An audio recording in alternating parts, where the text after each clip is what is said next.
안녕하세요, 백동진입니다. 오늘은 3D 작업의 두 번째 단계, 텍스처 매핑.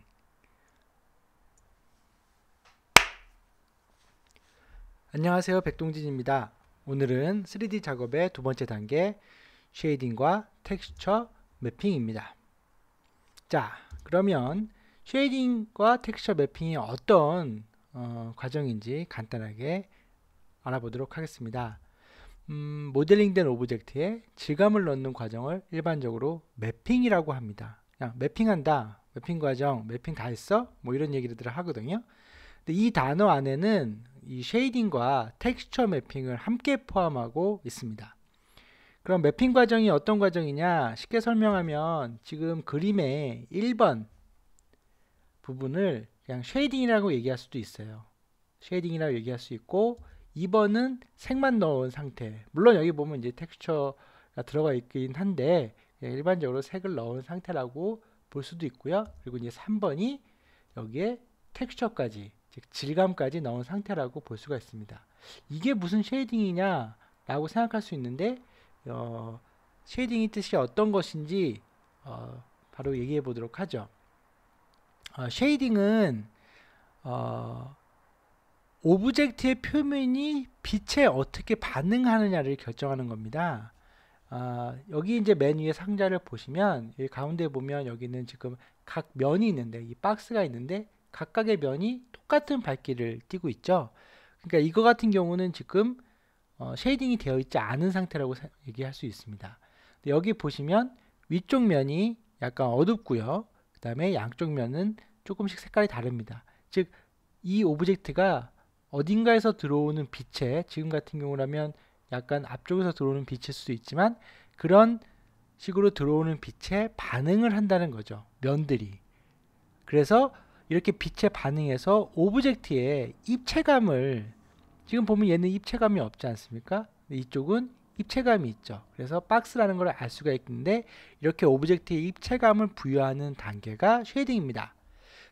실제로는 실제라기보다는 생각해보면 이 텍스처 매핑도 쉐이딩의 원래 하위 개념이긴 해요. 그런데 텍스처 매핑은 워낙 그 중요도가 있고 단계가 많기 때문에 따로 빼져 있는 상태입니다. 그래서 보통 3D 프로그램에서 이 고전적인 쉐이딩 방식은 몇 개 없습니다. 대표적으로 이제 플랫 쉐이딩이냐, 뭐 퐁 쉐이딩이냐, 아니면 그 퐁 쉐이딩을 조금 발전시킨 그로우드 쉐이딩이 있고요. 근데 이제 프로그램별로 그거에 맞게 또 알고리즘을 변형시킨 단계들이 몇 개 있죠. 여기 보시면 이쪽 거 같은 경우는 맥스에서 이런 기본적인 그 쉐이딩을 변형시켜서 자체적으로 몇 개를 만들어 놓은 상태입니다. 여기 지금 보면 퐁 쉐이딩이 있죠. 퐁 쉐이딩에서 살짝 발전시킨 게 이제 블린이고, 요게 기본적으로 맥스에서는 기본적인 방식이 기본적인 그 쉐이딩 방식입니다. 대부분이 뭐 크게 달라지는 건 아니고요. 그 특히나 이 하이라이트 부분, 요 하이라이트가 어떻게 설정이 되느냐가 약간씩 달라지게 됩니다. 그러면 이제 그 다음 단계, 이 쉐이딩만으로는 질감을 당연히 나타낼 수가 없습니다. 그렇다고 이제 폴리건을 막 많이 만들어서 그 질감을 나타내느냐, 그러지도 못하죠. 그래서 이제 폴리건에 내가 이제 별도로 준비한 그림, 내가 만약에 나무다 그러면 나무 그림이라던가, 지금 보면 이제 여기 보시면 이게 나무인지 뭔지, 이게 뭐 초콜릿 같네요. 그냥 쉐이딩만 입혀놓으니까 살짝 이렇게 하이라이트가 져서, 근데 이게 초콜릿은 아니지 않습니까? 그래서 그런 식으로 질감을 좀 더 명확하게 나타내 줄 수 있게 하는 게, 그거를 보통 텍스처 매핑이라고 하죠. 자, 이거는 이제 텍스처 매핑이 들어가 있는 상태입니다.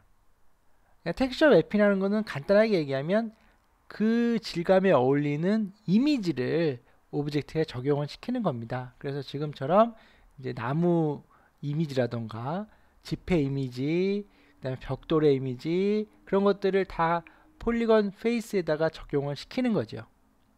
요게 바로 텍스처 매핑입니다. 그러면 이 질감을 표현하기 위해서는 다양한 부분에서 이제 매핑이 쓰이게 되는데, 실제 세계에서 보이는 오브젝트들이 한 장의 이미지, 그러니까 한 장의 텍스처로 표현이 안 되기 때문에 각각의 효과에 맞는 이 종류가 있습니다. 그래서 뭐 오브젝트의 전체적인 질감을 보여주는 디퓨즈 매핑, 이거는 만약에 뭐 오브젝트가 나무다, 좀 나무 이미지, 또는 오브젝트가 벽돌이다, 벽돌 이미지 같은 그런 전체적인 질감을 보여주는 매핑이고요. 범프 매핑 같은 경우는 오브젝트의 오돌토돌한 면이 있잖아요. 만약에 벽돌이다, 그럼 벽돌이 살짝 오돌토돌하죠. 그리고 벽돌과 벽돌 사이에 보통 이제 홈을 만들어서 이제 뭔가를 접착제를 시멘트를 바르잖아요. 그럼 살짝 들어가죠. 그러한 것들을 오돌토돌한 면들을 보통 표현하기 위한 게 이제 범프 매핑이에요. 그리고 이제 스패큘러 같은 경우는 하이라이트 부분을 아까보다는 좀 더 하이라이트가 매끄럽게 지지 않는 경우도 있거든요. 이제 그런 것들을 보통 이제 한다던가 하는. 그리고 아까 앞에서 잠깐 봤던 지금 나무 같은 경우는 지금 이걸 보면은 여기에는 그냥 사각형인데 이쪽에 보면은 투명하게 보이잖아요. 이 모양 자체가 이렇게 나무처럼 된 거죠. 이거는 투명 매핑을 쓴 겁니다. 이런 식으로 오브젝트를 표현하기 위해서 다양한 종류의 그 텍스처 매핑을 적용하게 됩니다. 어떤 텍스처 매핑이 되느냐는 그 프로그램별로 또는 뭐 렌더러별로, 지금 같은 경우는 이쪽은 이제 맥스 스탠다드 렌더러고요. 렌더러가 뭔지는 다시 한번 나중에 설명을 드리겠습니다. 그거는 이제 렌더링 쪽에서 당연히 들어가겠죠. 비슷하잖아요. 자, 그리고 이쪽은 이제 VLA 쪽에서 쓰이는 매핑들입니다. 근데 이제 보면 조금씩 다르고 들어가면 이제 옵션이 좀 다르지, 요즘에는 거의 대부분이 상향 표준화 됐기 때문에 뭐 특별하게 뭐가 많이 쓰인다 그런 건 없습니다. 거의 비슷합니다. 매핑 같은 경우는. 자, 그러면 이런 게 이제 텍스처 매핑이고요. 자, 매터리얼이라고 되어 있는 게 있는데요. 이거는 이제 제가 오브젝트 질감의 최종 보스 뭐 이렇게 얘기했는데, 그냥 매터리얼은 쉐이딩의 종류를 결정하고 그 다음에 매핑을 적용해서 오브젝트에 적용되는 단계를 말합니다. 그 안에 이제 다양한 옵션들이 있죠. 아까 보신 요게 스탠다드 매터리얼이에요. 그러니까 스탠다드 렌더러에서 쓰이는 스탠다드 렌더러죠. 그래서 이제 베이직으로 쓰게 되는 뭐 어떤 종류, 그 다음에 하이라이트는 어떻게 질 건지, 셀프 일루미네이션은 있는지, 매핑은 뭘 쓰는 건지 하는 것들을 여기서 적용시킬 수가 있죠. 그래서 이 매터리얼을 오브젝트에 적용하게 됩니다. 텍스처 매핑과는 다르게요. 이 매터리얼은 프로그램이나 또 렌더러마다 천차만별이에요. 기능이, 그러니까 옵션이. 어떤 건 되고 어떤 건 안 되고 어떤 건 굉장히 뛰어나고 막 이렇게 달라져요. 예, 그래서 렌더러가 틀려지거나 또는 프로그램이 달라지면 매터리얼은 굉장히 많이 공부를 해야 돼요. 이 매터리얼 자체는. 거기에 들어가는 매핑이나 이런 것들은 거의 같을지 몰라도, 그러니까 이름은 같을지 몰라도 매터리얼 자체의 기능은 굉장히 다릅니다.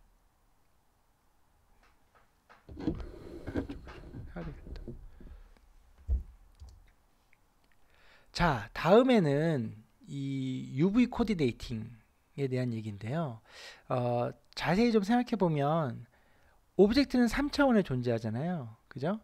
근데 이제 이미지는 2차원이라는 거죠.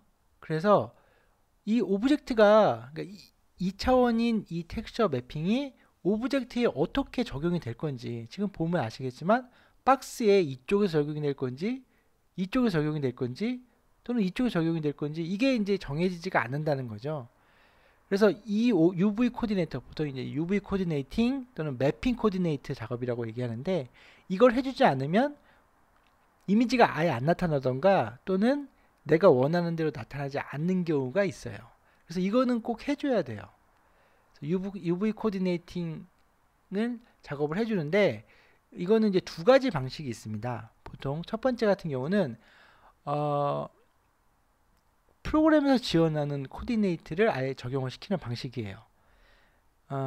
지금 보시면 이 플랫 매핑, 이건 기본적으로 맥스에서 제공하는 몇 가지 그 UV 코디네이팅 방식입니다. 맥스에서는 8가지 정도를 지원하는데 이거는 플랜이에요. 그냥 이 면에다가 이 이미지를 그대로 대입시키는 거예요. 그러면 이 옆에는 어떻게 되느냐? 지금 이게 어떤 느낌이냐면 쫙 밀리는 겁니다. 네, 잘못 눌렀습니다. 이 쫙 밀려버리는 거예요. 그래서 이거 같은 경우는 그냥 종이에다가 그러니까 종이 오브젝트라고 설정되어 있는 오브젝트에다가 책 이미지를 뭐 씌운다 이렇게 생각하셔도 돼요. 옆에 같은 경우는 이제 슬린더 컬이라고 해서 보통 이런 오브젝트에다가 위에다가 씌우고 얘를 이쪽으로 이렇게 원통을 감싸듯이 해주는 방식이에요. 그러니까 이거는 비슷한 오브젝트는 이렇게 해준다는 거죠. 이거 같은 경우는 이제 스페니컬이죠. 그 지구본, 가장 대표적으로 지구본 만들듯이 이거는 이 한쪽 면만 이렇게 원통으로 감싸는데 얘는 원처럼 감싼다는 거죠. 그러니까 이렇게 기본적으로 프로그램에서 지원해주는 UV 코디네이팅이 몇 가지가 있어요. 그러면 이제 지금처럼 박스형은 얘, 원통형은 얘, 뭐 원형은 이런 식으로 기본적으로 적용을 시키면 알아서 이미지들이 갖다 붙어요. 그런데 문제는 오브젝트들이 절대 이렇게 간단하지가 않는다는 거예요. 이렇게 간단한 오브젝트들은 거의 없습니다. 그래서 만들어진 방식이 언워랩이라는 방식입니다. 자, 이거는 아까랑은 달라요. 그러니까 아까랑은 반대입니다. 3차원 오브젝트의 면들을 펴가지고요 2차원으로 쫙 피는 거예요. 그러니까 3차원 오브젝트의 면들을 2차원에다가 2차원에 우선 쫙 피는 거죠. 그 위에다가 그림을 그리는 거예요. 지금 여기 옆에서 보시는 것처럼 여기 보시면 면들이 이렇게 펴져 있는 게 보이실 겁니다. 이렇게 면들이 펴져 있어요. 그래서 이 면들을 그러니까 굴곡이 져져 있는 이 3차원 오브젝트의 면을 이런 식으로 2D에다가 핀 다음에 그 다음에 이 위에다가 직접 그림을 그리는 겁니다. 이게 요즘에는 되게 대부분 방식이 이 방식으로 쓰여져요. 이렇게 쓸 수밖에 없어요. 면들이 워낙 이제 오브젝트가 복잡해지고 있기 때문에 옛날에는 이제 이 면들을 피는 게 진짜 노가다였는데 지금은 그래도 많이 좋아져 있죠. 그래서 구글 같은 데서 매핑이나 모델링을 검색하게 됐을 때 이렇게 뭐 꼭 가죽 벗겨놓듯이 이렇게 한 장에다가 이미지에다가 이런 식으로 나오는 모습을 보면 이게 이제 언랩으로 펴놓은 페이스에 맞춘 이제 매핑 이미지라는 거죠. 그래서 이거를 지금처럼 어차피 하나의 이미지 좌표가 되어 있을 테니까 그 위에다가 계속 이제 그려서 이렇게 다른 모양을 만들어낼 수가 있는 거죠. 요즘에는 거의 이제 오브젝트가 워낙 복잡해지고 그래서요. 이 언랩 방식으로 거의 매핑을 다 합니다. 특히나 캐릭터 같은 경우 게임에 나오는 캐릭터나 아무튼 영상에 나오는 캐릭터도 또는 뭐 복잡한 오브젝트 같은 경우는 이런 방식으로 다 매핑을 하게 되죠. 자, 그러면 맵을 만드는 방식에 대해서 간단하게 얘기를 드리겠습니다. 이게 이제 뭐 명확하게 뭐 구분되어 있는 건 아니지만 크게 4가지 정도로 나눠줄 수가 있을 것 같습니다. 첫 번째는 실사 사진을 사용하는 방식이고요. 두 번째는 손으로 그리는 방식이죠. 뭐 이게 방식이라고 얘기하기도 좀 그렇지만 두 가지가 있고요. 세 번째 같은 경우는 하이 폴리건 모델링을 만들고 거기서 매핑을 뽑아서 쓰는 방식입니다. 게임 같은 경우는 이런 방식을 굉장히 많이 씁니다. 네 번째는 프로시저럴 매핑을 또는 프로시저럴 텍스처를 사용하는 방법입니다. 첫 번째 같은 경우는 실사 사진을 사용하는 거는 뭐 실사 사진을 찍어서 만약에 나무가 필요하다 그럼 나무 사진을 찍어서 포토샵에서 약간의 리터칭을 거쳐서 매핑 이미지로 사용하는 거기 때문에 뭐 특별하게 설명을 드리지는 않겠습니다. 두 번째 손으로 그리는 방식인데요. 이거를 보통 이제 손맵이라고 보통 불러요. 핸드 드로잉이라고도 영어로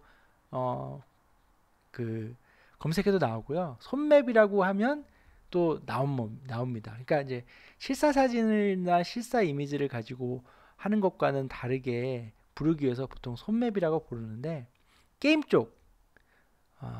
쪽에서 많이 쓰이는 방식입니다. 옆 그림을 보면 알 수 있듯이 그러니까 나무나 돌 이런 것들을 실사 사진을 쓰는 게 아니라 이거를 이제 그립니다. 만화나 또는 회화처럼. 그럼 이제 이게 그림으로 그리는 거기 때문에 작업자의 작업 결과에 따라서 이 분위기가 되게 달라요. 그러니까 뭐 돌 같은 경우도 어떤 사람은 되게 만화처럼 그릴 수도 있고 어떤 사람은 되게 리얼하게 그릴 수도 있고 또는 회화처럼 그릴 수도 있고 뭐 회화처럼 아니 수차처럼 그릴 수도 있고 막 그렇잖아요. 그럼 이게 이제 그대로 이 게임의 분위기 또는 이 개성이 만들어지게 되는 거죠. 그래서 이런 식으로 손맵이 굉장히 많이 쓰입니다. 게임 쪽에. 네. 물론 다른 쪽에도 쓸 수 있고요. 그래서 이제 특별하게 그냥 이렇게 많이 보여드리는 이유는 이런 식으로 작업을 많이 한다는 거죠. 그래서 여기에는 지금 보시면 아시겠지만 돌에 들어가는 크랙이나 또는 하이라이트, 음영 또는 하이라이트들도 그대로 그려 넣어요. 그려 넣기 때문에 굉장히 개성 있는 그림이 나오게 되죠. 그래서 이런 식으로 만들어진 매핑을 게임 쪽에 넣으면 3D인데도 불구하고 약간의 2D 느낌이 난다든지 하는 그런 개성적인 어떤 모델링을 만들 수가 있는 거죠. 게임을 많이 해보신 분들은 지금 제가 하는 말이 뭔지 아실 거예요. 아, 그렇구나. 저게 사진이나 그런 게 아니라 손으로 그린 거구나. 손을 통해서 다 그려진 것들이죠. 자, 이런 식으로 손맵이 많이 쓰입니다. 그리고 손맵은 되게 좋은 것 중에 하나가 간단한 모델링에다가 그냥 손을 통해서 모델링을 할 수 있다라는 어떤 그런 느낌? 그런 느낌이기 때문에요. 그림을 잘 그리는 사람은 굉장히 이득이 있죠. 그래서 손맵은 저는 잘 못해요. 저는 그림을 그리는 사람은 아니기 때문에 네, 그런데 손맵을 잘 쓰면 모델링을 굉장히 손쉽게 할 수도 있습니다. 물론 이제 이게 로우 폴리곤 모델 이런 것들은 이제 로우 폴리곤 모델링이라고 하는데 폴리곤 수가 작죠. 게임 쪽에 쓰이는 그래서 로우 폴리곤 모델링에서는 거의 손맵으로 많이 처리를 합니다. 자, 그럼 아까 얘기했던 세 번째 하이 폴리곤 추출이라고 얘기했는데 즉 보통 이거는 지브러시 같은 데서 아까 이제 제가 말씀을 드렸듯이 지브러시는 굉장히 디테일하게 작업이 가능하거든요. 그런 디테일하게 우선 모델링을 해요. 물론 맥스에서 해도 되고 하지만 이 보시는 것처럼 이렇게 막 나무에 막 물결을 넣고 막 이런 것들은 지브러시에서 하는 게 요즘 되게 편하거든요. 그러면 이런 지브러시에서 이런 디테일을 다 넣은 다음에 이거를 맵으로 뽑아낼 수가 있어요. 예. 베이킹 한다고 보통 얘기하는데 이 맵으로 뽑아낸 여기서 이제 맵으로 뽑아낸다는 거는 여러 가지를 뽑아낼 수가 있습니다. 지금처럼 디퓨즈 맵도 뽑아낼 수 있고요. 가장 중요한 게 이 노멀 맵이라는 건데 이게 이제 오브젝트의 돌출을 표현하는 거라고 제가 아까 앞에 부분에 이제 범프 맵에 대해서 얘기했는데 범프 맵에서 쓸 수 있는 매핑이에요. 그 중에 이제 노멀 맵이 그걸 굉장히 디테일하게 표현해 줍니다. 그래서 매핑이래. 게임 쪽에서 쓰이는 매핑에서는 이 노멀 맵의 영향이 굉장히 크죠. 왜냐하면 로우 폴리건에서 그 오돌토돌함이나 이런 것들을 다 표현을 해야 되니까. 그 외에도 뭐 스페큘라 이거 같은 경우는 이제 스페큘라 맵인 것 같아요. 여기에서 일부분만 나오죠. 그래서 여기 보시면 하얀색으로 칠해져 있는 부분 있잖아요. 이렇게 하얀색 부분만 죄송합니다. 하얀색 부분만 따로 나와 있잖아요. 그럼 이제 이게 스페큘라 쪽이 가능성이 높죠. 그래서 이런 것들을 맵을 뽑아낼 수 있는 건 다 뽑아내서 여기처럼 이제 로우 폴리곤에다 적용을 시키면 딱 보면 하이폴이랑 즉 수십만 개의 그런 폴리건을 가지고 있는 앱보다 뭐 폴리건 몇 개 없으면서도 디테일은 살아있게 되는 거죠. 이것도 거의 비슷한 작업입니다. 굉장히 디테일하죠. 지브러시에서 만들어진 겁니다. 근데 이렇게 디테일한 모델링에서 맵을 뽑아서 지금 여기 보시면 아시겠지만 굉장히 간단한데 맵을 넣었죠. 여기에서는 지금 하나밖에 안 보겠지만 이렇게 음영이 지는 거는 아까 얘기했던 노멀 맵을 적용한 겁니다. 그러면 게임 엔진에서는 당연히 수십만 개의 폴리건 돌리기 힘들잖아요. 그럼 이렇게 정말 수백 개 예, 지금 164개네요. 164개의 모델에서 이런 정도의 느낌을 뽑아내는 거죠. 자, 이게 이제 하이폴리건에서 이제 맵베이킹을 해가지고 만들어내는 방식입니다. 게임 쪽에서는 이 작업 프로세스를 거의 다 쓰죠. 3D 게임에서는 특히나. 2D 게임 같은 경우는 아까 이제 손맵 같은 경우로 거의 처리를 하는 경우가 많습니다. 네 번째 같은 경우는 이제 프로시저럴 텍스처입니다. 프로시저럴 텍스처라는 건 뭐냐면 손으로 그리거나 사진이 아니라 수식으로 수학적인 계산으로 매핑 이미지를 만드는 거예요. 그래서 여기 보시는 것처럼 이런 로이즈라던가 또는 이런 약간 양털 같은 느낌 또는 이런 나무 질감들을 수학적인 계산으로 뽑아내는 거죠. 보통 이제 프랙탈 노이즈라고 하는 걸 들어보셨을 거예요. 프랙탈 노이즈. 그럼 프랙탈 노이즈도 이 프로시저럴 맵의 프로시저럴 텍스처의 한 종류예요.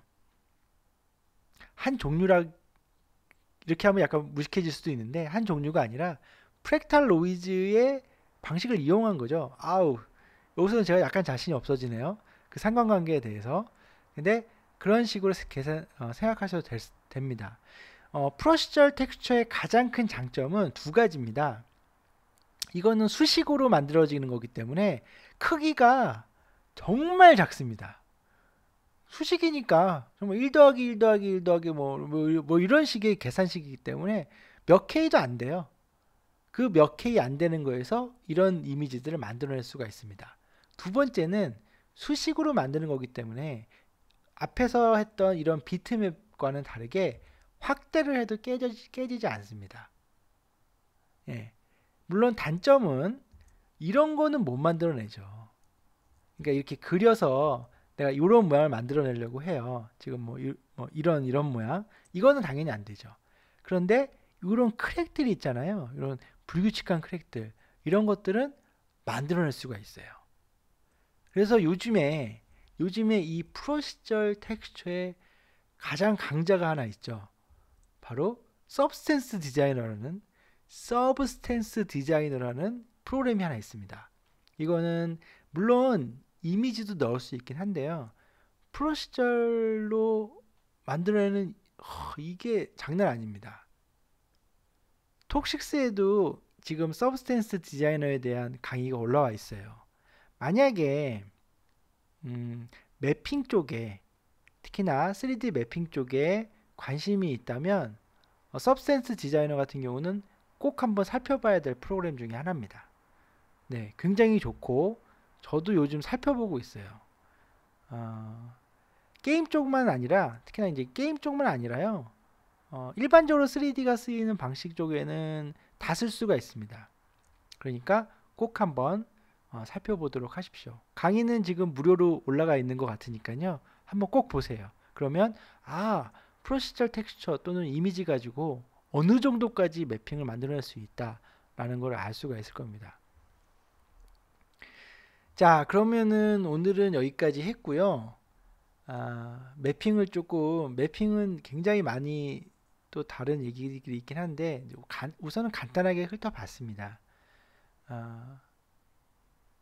좀 더 자세한 얘기는 매핑 이제 작업할 때 조금 더 하고요.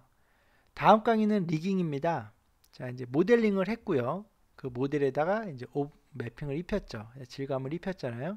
그러면 이제 보통 이제 그게 하나의 이미지로 남는 경우도 있지만 그거를 보통 애니메이션을 하죠. 또는 하나의 이미지라고 하더라도 그거를 뭐 자세를 잡거나 또는 어떤 씬을 구성해야 될 텐데 그렇게 애니메이션을 할 수 있도록 기초 설계, 기초 작업, 기초 컨트롤 뭐 이런 것들을 해주는 작업을 보통 리깅이라고 합니다.